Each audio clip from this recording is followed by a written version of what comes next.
ముగ్గురు జన్మించారు. అందులో భీమ్రావ్ రామ్జీ అంబేద్కర్ గారు 14 ఏప్రిల్ 1891లో జన్మించారు. ఆ వ్యక్తి ఎన్నో మార్పులు, ఇంకెన్నెన్నో ఆశయాలతో తన జీవితాన్ని మనకు అంకితం చేశారు. అలాంటి గొప్ప మనిషి కథ మన అందరి కోసం.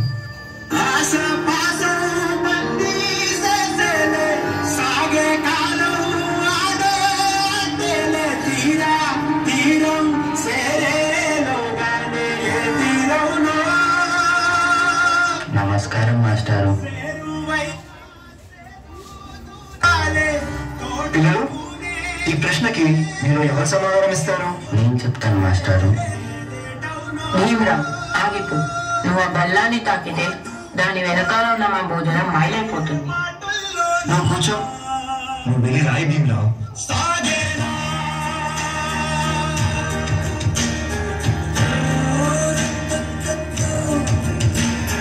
జీవితంలో నువ్వు చాలా గొప్పవాడవుతావు భీమరావు.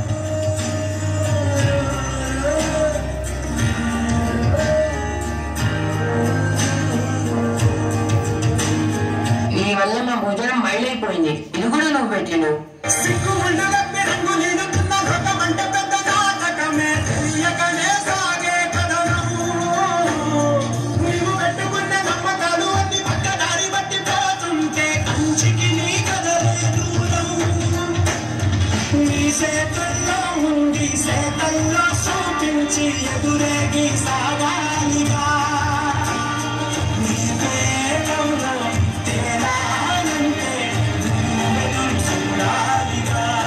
చాలా దాహంగా ఉంది.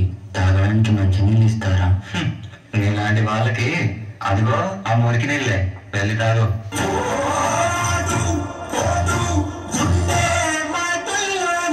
మనుషులు మనుషుల్లా చూడండి, పశువుల్లా కాదు.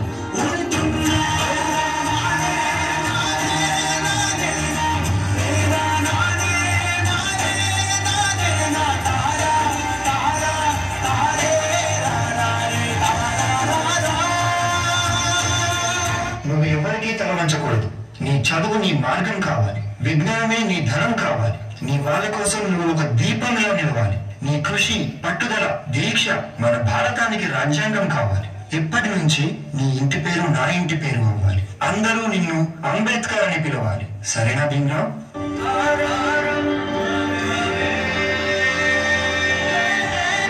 ఎంతమంది తనని తక్కువగా చూసినా చదివే లోకంగా మార్చుకొని మెట్రిక్ సాధించాడు. అదే సమయంలో పెద్దలు తన పెళ్లి కూడా చేశారు.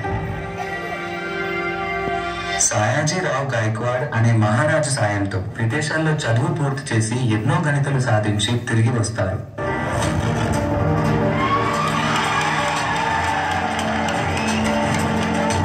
బాబా, ఇన్ని సంవత్సరాలు గడిచినా ఈ ప్రజలు మారలేదు, మా బ్రతుకులు మారలేదు. ఎలాగైనా మా తలరాతలు మార్చే దేవుడివి నువ్వే కావాలి బాబా.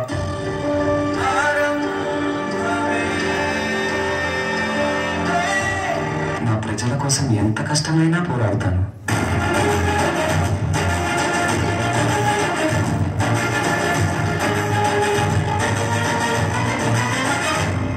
భారత రాజ్యాంగం యొక్క మూసాయుధ కమిటీ అధ్యక్షుడిగా మిమ్మల్ని ఎన్నుకోవడం మాకు చాలా సంతోషంగా ఉంది.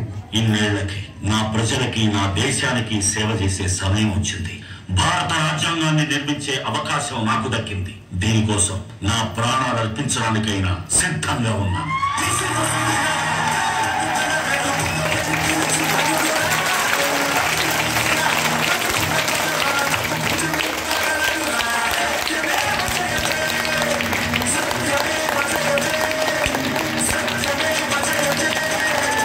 అంబేద్కర్ని ఒక ప్రాంతానికో, ఒక కులానికో, ఒక మతానికో పరిమితం చేయలేదు. ఎందుకంటే ప్రతి భారతీయుడి గుండెపై చెరగని ముద్ర వేసిన మహనీయుడు ఆయన. అందరి కలలు కన్నది ఆయన కలం. బడుగుల కోసం ధ్వనించింది ఆయన గళం. భారతదేశంలో రాజ్యాంగం ఉన్నంత వరకు ఆయన మన మధ్య బతికే ఉంటాడు.